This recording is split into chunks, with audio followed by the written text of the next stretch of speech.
I was in life-threatening situations. I could have got killed long before the music started. If you could go back in time and give young Curtis one piece of advice, what would it be? I would have started writing music way earlier. I'd have skipped all of the stuff that I could have possibly, because all of this could have changed a lot. I think that adjusts your character though, so it did turn into my behaviors. In the music, the things you go through make you who you are. There's more ruthless people in the business world than in the street. You know, like they just have subtleties to their tactics. How they do things is more, you know, but they're doing it right in front of you. You know, how they're structuring the actual deal and things that they're doing. It's like just taking the money for you. Look, robbery, at least it will give you the courtesy of showing you the gun, so you can have those anxieties and feel those feelings that you would feel when you're being robbed. They'll do it on a piece of paper where you feel nothing and just rob you right there. You see what I'm saying? Yeah. So it's the same tactics with a different approach.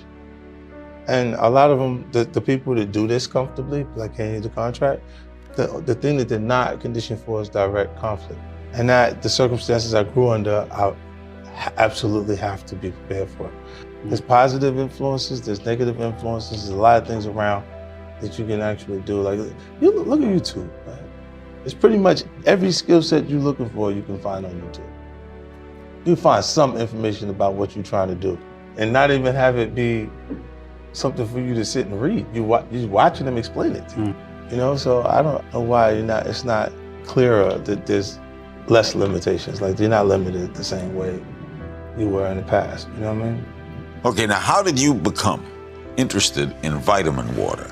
I was in the supermarket and I saw a gallon of water for $2.89. And I went further down the aisle and I seen another gallon of spring water for 59 cents. And I just know that if you put that in these two different cups that we have in front of us, that I wouldn't know the difference between what spring it came from.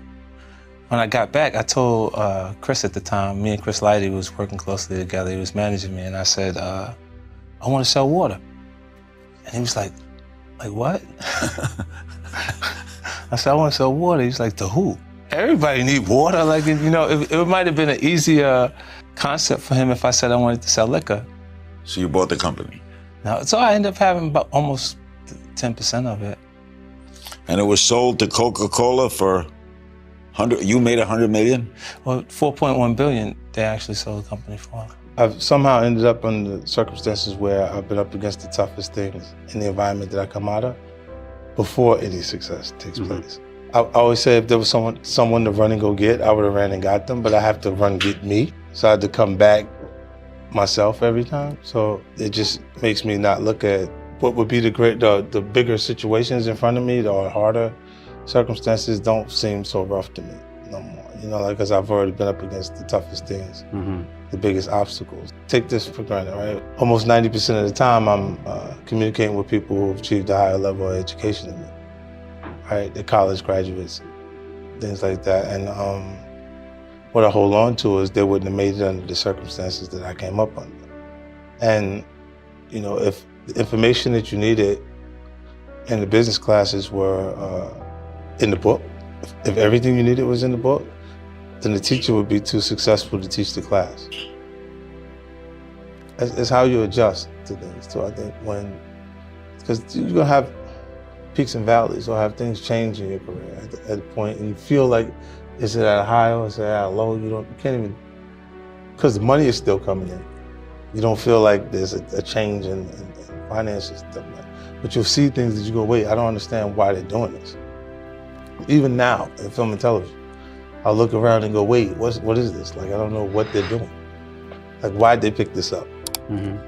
If I don't understand what's going on, then I'm not sure I'm as good as I think I am, right? If you're confused at how the operation is working, then you don't know. If everything I pick is working, I feel great about that, but you go, what is all the other stuff that they're picking?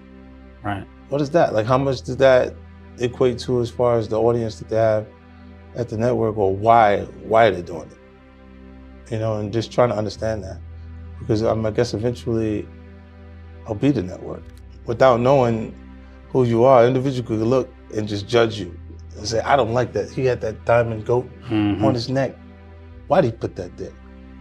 You got to be a certain kind of person because he liked diamonds. All right? And then they could just assume that anything they would like to register negative, they can just register it negative.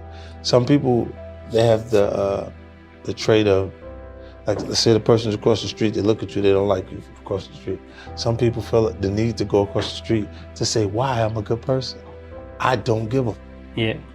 I genuinely don't give a f about how those people feel about me across the street because they don't care about me. Having the ability to focus on something, to work on it, will allow you to work hard enough to be good enough at it. That's one thing when you can actually commit to yourself and what you want for your life and you work that hard at it.